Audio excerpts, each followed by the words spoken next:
The hot coffee hit Darius Thompson's face like 1,000 burning needles. He couldn't see. He couldn't breathe.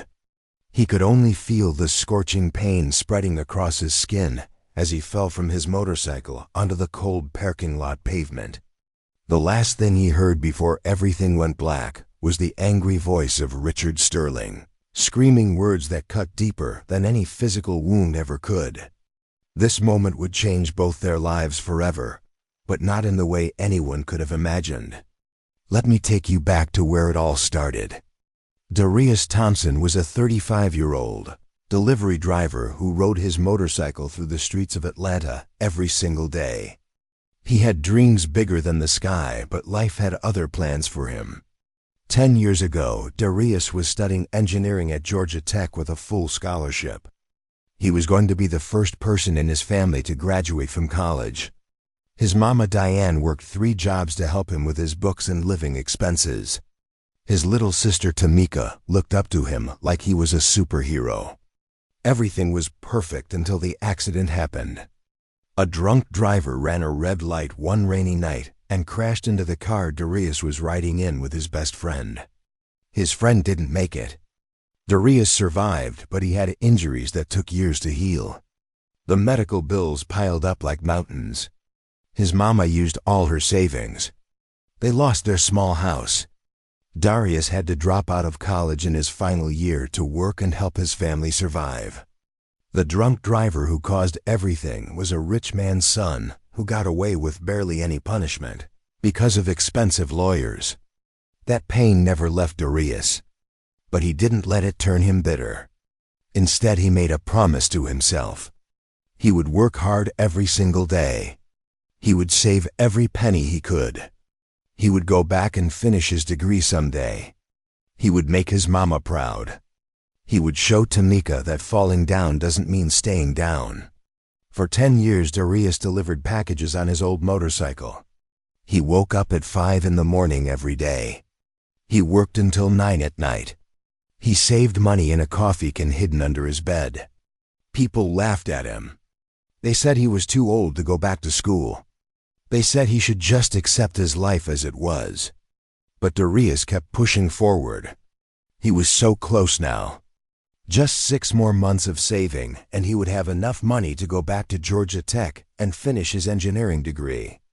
Darius had a routine that never changed. Every morning he would wake up and read 1 chapter from his old engineering textbooks before starting his deliveries. He kept those books on a shelf in his tiny apartment like they were treasures. His neighbors thought he was crazy for holding on to books from a life he had left behind. But those books reminded him of who he used to be and who he still could become. His mama Diane would call him every Sunday after church. She would ask him the same question every time. "Baby, when are you going to find a nice girl and settle down?" Darius would laugh and say, "Mama, I can't think about that until I finish what I started. I made a promise to myself and to you and to Tamika. I'm going to get that degree. Then I'll think about everything else." Diane would sigh and say, "I know, baby, but I'm not getting any younger, and I want to see you happy before the Lord calls me home." Darius would tell her to stop talking like that because she had many more years ahead of her. But deep down he knew his mama was tired. All those years of working 3 jobs had taken their toll on her body. She had arthritis now, and her knees hurt when she walked. That's why Darius worked so hard. He wanted to finish school and get a good job so he could take care of his mama the way she had taken care of him. Tamika was doing better now. She had gotten into nursing school on a partial scholarship. Darius helped her with the rest of the tuition, even though it meant he would have to work longer to save enough for his own school. But that's what family does. You sacrifice for each other. You lift each other up. You never leave anyone behind. Then came that Tuesday morning in September. Darius was making his deliveries in the fancy part of town where the big office buildings touched the clouds. He was running a bit late because his motorcycle had trouble starting that morning. The battery was old and needed replacing, but Darius had been putting it off to save money. He made a mental note to buy a new battery that weekend, even if it meant eating rice and beans for dinner for the next 2 weeks. He parked in front of Sterling Industries headquarters to deliver a package. The sign on the building was so shiny and gold, it hurt to look at in the sunlight. Darius had delivered packages here before. He always felt small when he walked into buildings like this. Men in expensive suits would walk past him without even looking at him, like he was invisible. Women in high heels would clutch their purses a little tighter when he got on the elevator with them. Darius had learned to ignore these small cuts. They happened every day. You couldn't let them get to you, or you would go crazy. Richard Sterling was having the worst day of his life, and it was only 9 in the morning. The 45-year-old CEO of Sterling Industries had just lost a $20 million deal because one of his suppliers delivered materials late. His company's stock was dropping. His board of directors was questioning his decisions. His wife had served him divorce papers the night before because she found out about his affair. Richard was a man who was used to controlling everything, but today everything was falling apart. Richard had built Sterling Industries from the ground up over 20 years. His father had given him a small loan of $5 million, and Richard had turned it into a billion-dollar empire. He was proud of what he had accomplished. He was proud of the power he held. People feared him, and that's exactly how he liked it. But today all that power felt useless. Today he felt like everything he had built was crumbling, and there was nothing he could do to stop it. His assistant had tried to cancel his morning meetings, but Richard refused. He said, "I'm not hiding like a coward. If my board wants to question me, then let them come. If my competitors want to smell blood in the water, then let them try to take me down. I didn't build this empire by being weak." But underneath all that bravado, Richard was terrified. He was 45 years old, and for the first time in his life, he felt like he was losing control. His wife was leaving him. His company was struggling. His reputation was being questioned. And worst of all, he had no one to blame but himself. The affair had been his choice. The risky business deals had been his decisions. The angry outbursts that had driven away good employees had been his fault. Richard stormed out of his building holding his phone in one hand and a large cup of hot coffee in the other. He was screaming at someone on the phone about the late delivery that cost him millions. He wasn't watching where he was going. He was blinded by his own anger and fear and shame. Darius was walking toward the building entrance with a package in his hands. He was thinking about his mama and how proud she would be when he finally got his degree. He was thinking about Tamika, who just got accepted into nursing school. He was thinking about all the good things that were finally coming after 10 long years of struggle. He was thinking about the new life that was waiting for him just 6 months away. They collided at the entrance. The package fell from Darius's hands. Richard's phone flew through the air and cracked on the concrete. The coffee spilled all over Richard's expensive Italian suit that cost more than Darius made in 3 months. For a moment, everything was silent. Then Richard exploded with rage. His face turned red like a tomato. His eyes got wide and crazy looking. He looked at Darius and something dark came over him. Maybe it was the stress of losing everything. Maybe it was the anger that had been building up inside him for years. Maybe it was something deeper and uglier that had always been there waiting to come out. Richard bent down and picked up his coffee cup that still had some hot coffee left in it. Darius put his hands up and said, "I'm so sorry, sir. It was an accident. I didn't see you coming. I'll pay for your suit cleaning, I promise." But Richard wasn't listening to reason. He wasn't seeing Darius as a human being. He was only seeing someone to blame for all his problems. He looked at Darius with pure hate and said, "You people always ruin everything. You're all the same. Lazy and careless and always making excuses." Those words hung in the air like poison. Before Darius could respond, Richard threw the remaining hot coffee directly into Darius's face. The burning liquid hit Darius's eyes and skin. The pain was instant and overwhelming. Darius screamed and grabbed his face. He stumbled backward and fell over his motorcycle. He hit the pavement hard. His helmet rolled away across the parking lot. Richard stood over him and yelled more horrible words that I won't repeat here. Other people in the parking lot stopped and stared. Some pulled out their phones. Security guards came running. Richard finally realized what he had done and walked quickly back into his building, leaving Darius lying on the ground in agony. Darius lay on the ground unable to see. His face felt like it was on fire. Someone called an ambulance. A kind woman knelt beside him and poured water on his face to help cool the burns. She told him to stay calm and that help was coming. Her name was Patricia, and she was a nurse who worked in the building next door. She had seen the whole thing from her office window and ran down to help. Patricia held Darius's hand and said, "Stay with me, honey, help is on the way." She was crying because she couldn't believe what she had just witnessed. She kept saying, "I saw everything. That man attacked you for no reason. I saw everything." Darius tried to talk, but the pain was too much. He tried to ask if his motorcycle was okay, because that motorcycle was his livelihood. Without it, he couldn't work. Without work, he couldn't eat or pay rent or save money for school. But he couldn't form the words. The pain was swallowing everything.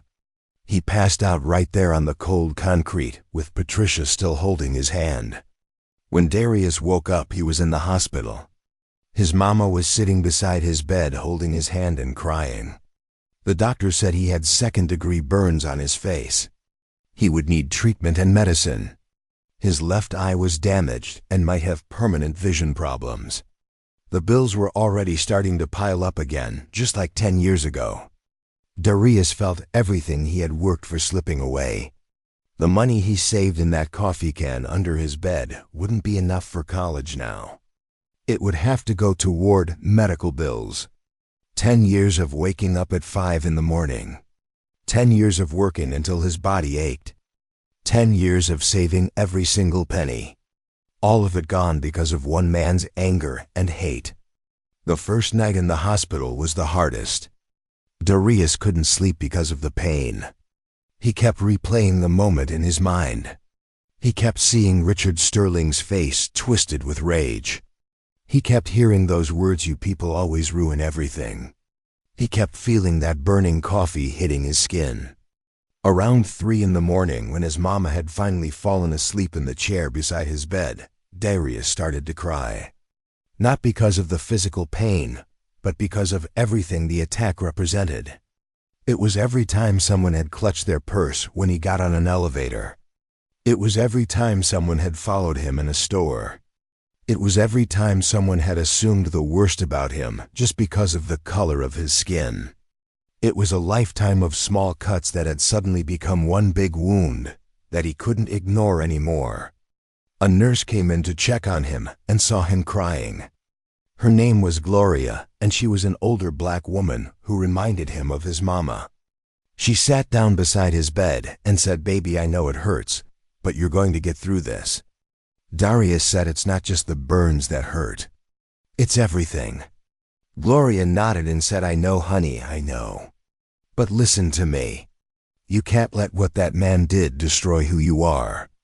You can't let his hate poison your heart. That's what he wants. Don't give him that power." Darius listened to her words and tried to let them sink in. But it was hard. Everything was hard right now. The next morning brought news that would make everything even more complicated. But something else happened that day that nobody expected. One of the people in the parking lot had recorded the whole thing on their phone. They posted the video online with the caption, "Rich CEO attacks delivery driver with hot coffee." By that evening, the video had been viewed 2 million times. By the next morning, it was on every news channel in America. Everyone was talking about Richard Sterling and what he had done. The video showed everything clearly.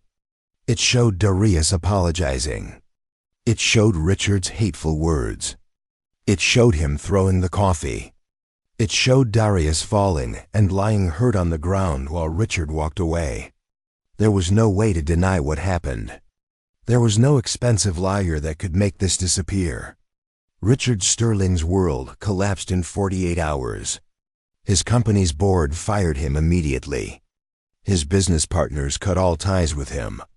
His celebrity friends stopped returning his calls. His country club revoked his membership. Protesters gathered outside his mansion with signs. The divorce his wife filed became even uglier. Everyone who had smiled and shaken his hand when he was powerful now turned their backs on him. Richard had lost everything, just like he had made Darius lose everything 10 years ago, when his company's lawyer had defended the drunk driver who killed Darius's friend and destroyed his life. Richard didn't know it, but that drunk driver had been his nephew. The expensive lawyer who got him off easy had been hired by Sterling Industries. Darius didn't know this either until a reporter digging into the story discovered the connection and put it all together.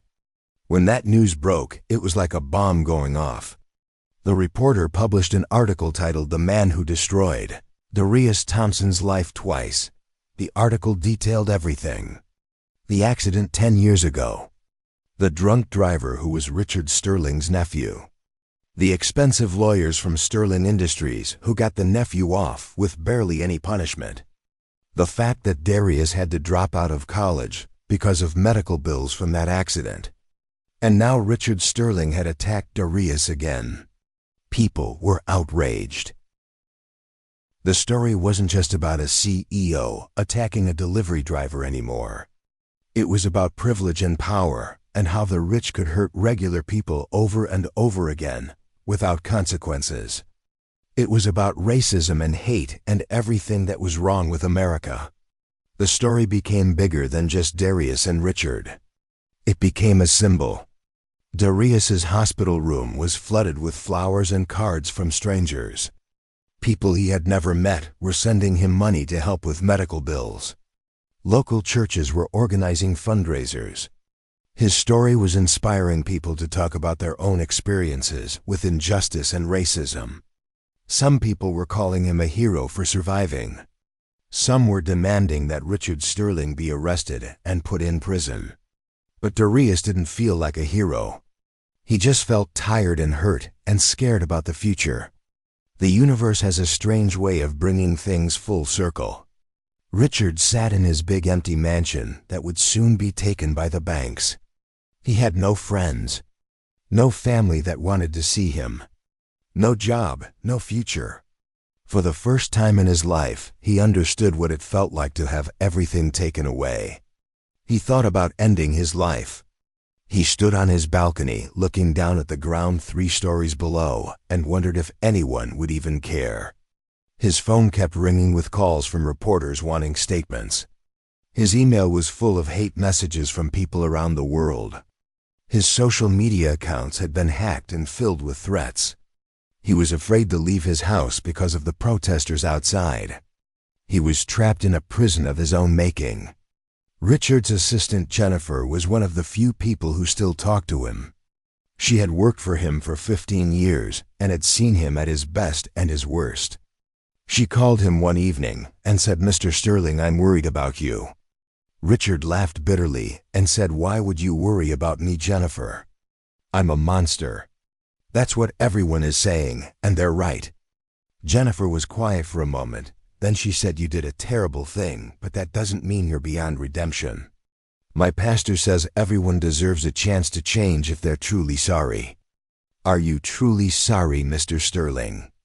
Richard started crying and said, "Yes, God, yes, I'm so sorry, but sorry doesn't fix anything. Sorry doesn't heal that man's face. Sorry doesn't give him back the life I destroyed twice." Jennifer said, "Then prove you're sorry. Don't just say it. Do something about it."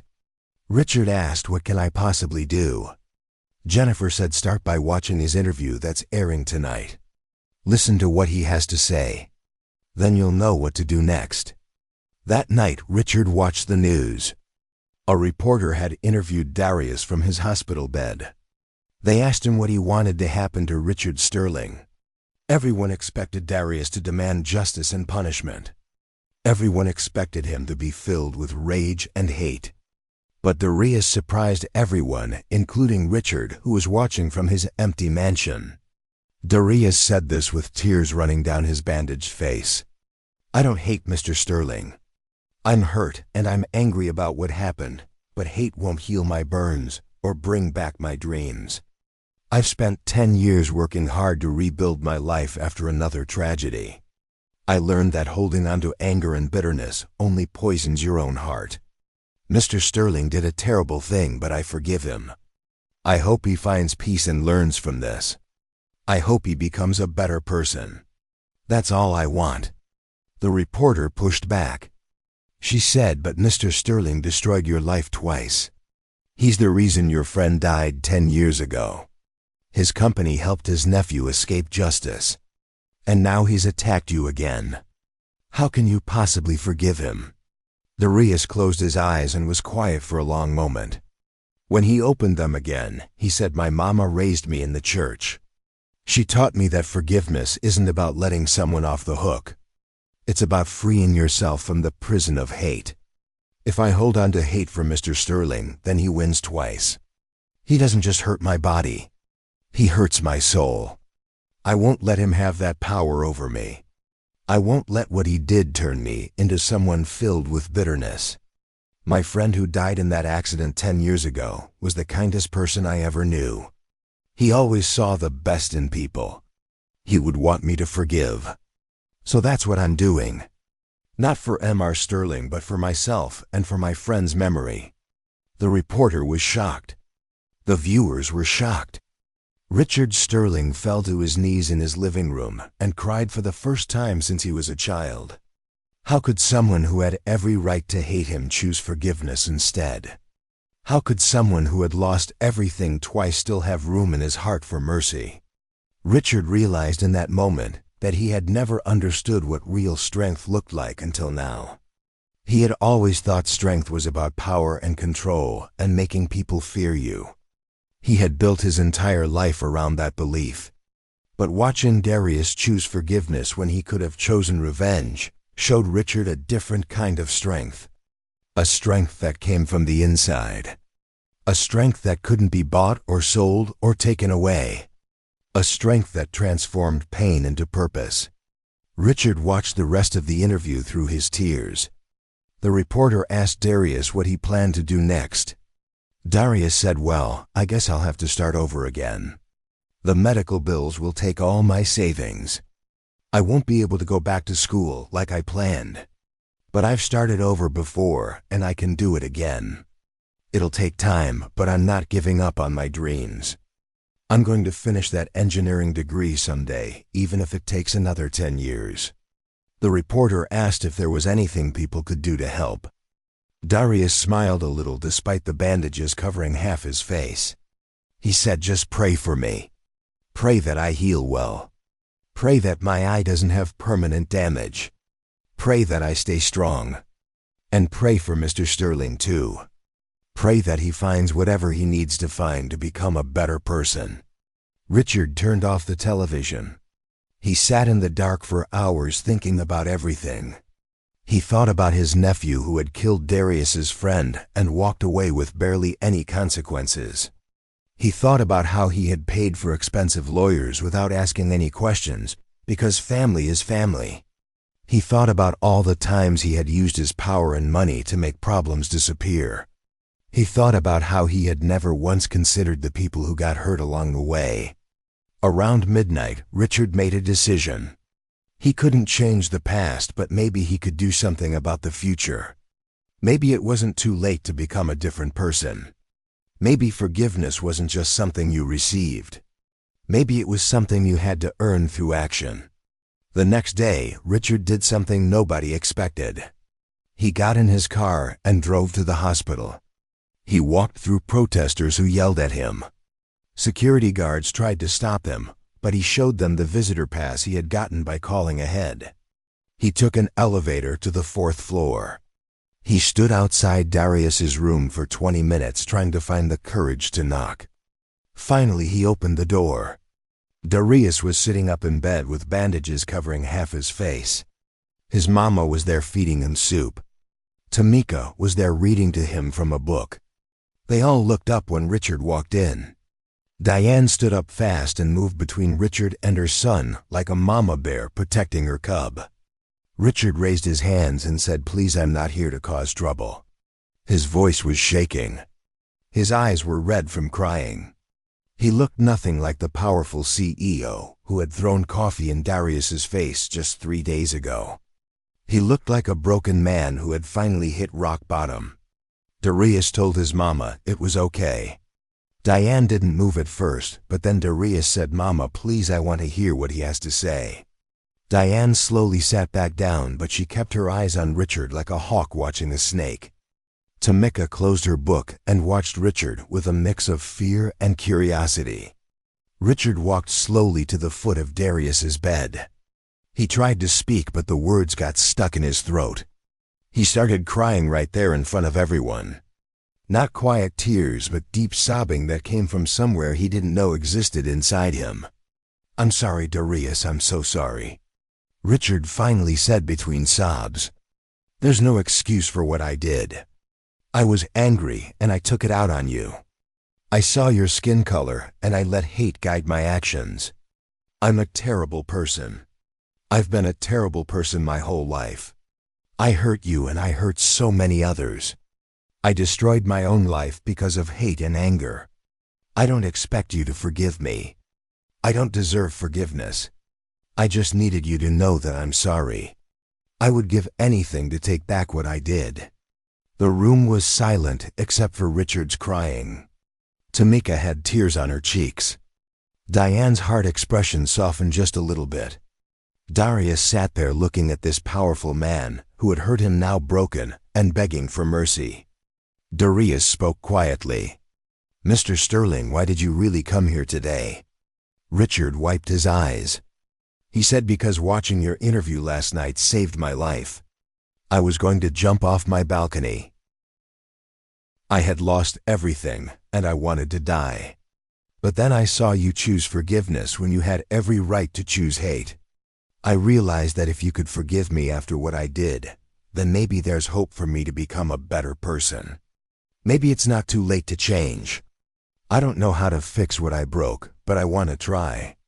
I want to be better. Will you help me?" Those last 3 words hung in the air. Will you help me? The man who had everything asking the man he had hurt for help. Diane spoke up sharply. "Help you? My son is lying here with burns on his face because of you, and you want him to help you. You've got some nerve, mister." Richard nodded. "You're right. I do have nerve. Too much nerve. That's been my problem my whole life. But I'm not asking Darius to make me feel better. I'm asking him to show me how to be better. Because I clearly don't know how." Darius was quiet for a long time. His mama held her breath. Tamika gripped her book tightly.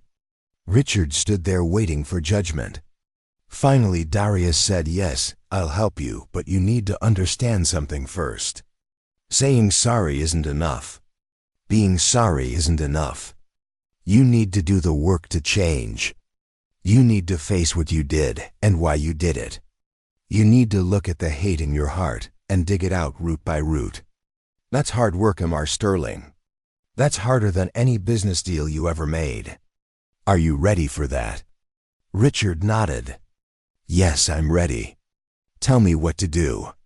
And that's when something beautiful began. Darius told Richard about his life. He told him about the accident 10 years ago. He told him about dropping out of college. He told him about his dreams of becoming an engineer. He told him about saving money in a coffee can for 10 years. He told him about losing it all again because of medical bills. Then Darius told Richard the hardest truth of all. He said, "Mr. Sterling, my friend died 10 years ago because of a drunk driver.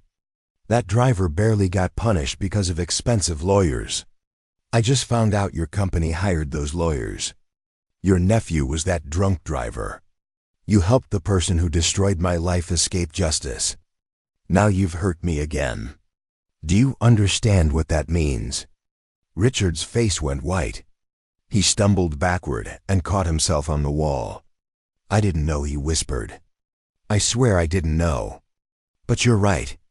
Even if I didn't know, I'm still responsible. My company, my money, my nephew. I'm responsible for all of it. Oh God, what have I done? He slid down the wall and sat on the floor with his head in his hands. I don't deserve your forgiveness, Darius. I don't deserve anything but your hate. Darius said, you're right, you don't deserve my forgiveness. But I'm not giving it to you because you deserve it. I'm giving it to you because carrying hate around is too heavy. I'm giving it to you because forgiveness is the only thing that sets both of us free. I'm giving it to you because that's what my mama taught me. That's what my faith teaches me. That's who I choose to be even when it's hard. Diane spoke up for the first time since her outburst. She said, Mr. Sterling, my son has a heart bigger than anyone I know. He's giving you a gift you don't deserve. Don't you dare waste it. If you really want to change, then prove it with your actions, not just your words. Richard looked up at Diane and nodded. I will, I promise I will. Tamika, who had been quiet this whole time, suddenly spoke. She said, Mr. Sterling, I'm studying to be a nurse. I'm learning about how the body heals from trauma. But I'm also learning that emotional trauma is just as real as physical trauma.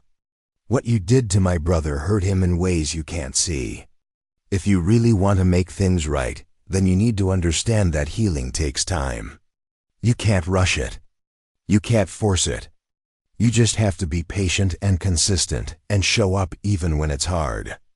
Richard looked at this young woman who was so wise beyond her years. He said, thank you, Tamika. I'll remember that. Over the next week, something amazing happened. Richard sold his mansion and his expensive cars and his fancy watches. He used the money to pay for all of Darius's medical bills. He paid for the treatment Darius needed for his eye. He paid for the medicine and the follow-up appointments. But he didn't stop there. Richard found out that Darius was 6 months away from having enough money to go back to Georgia Tech, so Richard called the university. He made a donation to cover Darius's final year of tuition and all his expenses. He set up a scholarship in the name of Darius's friend who had died in the accident 10 years ago. The scholarship would help students from low-income families study engineering. But Richard still didn't stop there. He started volunteering at community centers in Darius's neighborhood. He helped kids with their homework. He donated computers to schools that couldn't afford them. He started a program to help people who had criminal records get jobs and second chances. He showed up every single day and did the work. People didn't trust him at first. They remembered the video. They remembered who he used to be. But Richard kept showing up. He didn't make excuses. He didn't ask for praise. He just did the work quietly and humbly. One day, an older man named Mr. Johnson approached Richard at the community center. Mr. Johnson said, I've been watching you for weeks now. You show up on time. You're patient with the kids. You don't act like you're better than anyone here. But I need to know something. Are you doing this because you really care, or because you're trying to fix your reputation? Richard thought about the question carefully. He said, honestly, Mr. Johnson, when I first started, I didn't know. Maybe I was trying to make myself feel better. Maybe I was trying to prove something to the world. But somewhere along the way it changed. Now I do it because it matters. I do it because these kids deserve someone who believes in them. I do it because I wasted so many years being selfish and angry, and I don't want to waste another day. I can't change my past, but I can try to be better in the present. Mr. Johnson studied Richard's face for a long moment. Then he nodded slowly and said, okay. I believe you. Welcome to the neighborhood. That moment meant more to Richard than any business deal he had ever closed. It meant someone was willing to give him a chance despite everything he had done. Darius watched all of this from his hospital bed and then from his home as he recovered. He saw Richard changing right before his eyes. He saw a man who had been full of hate slowly learning how to love.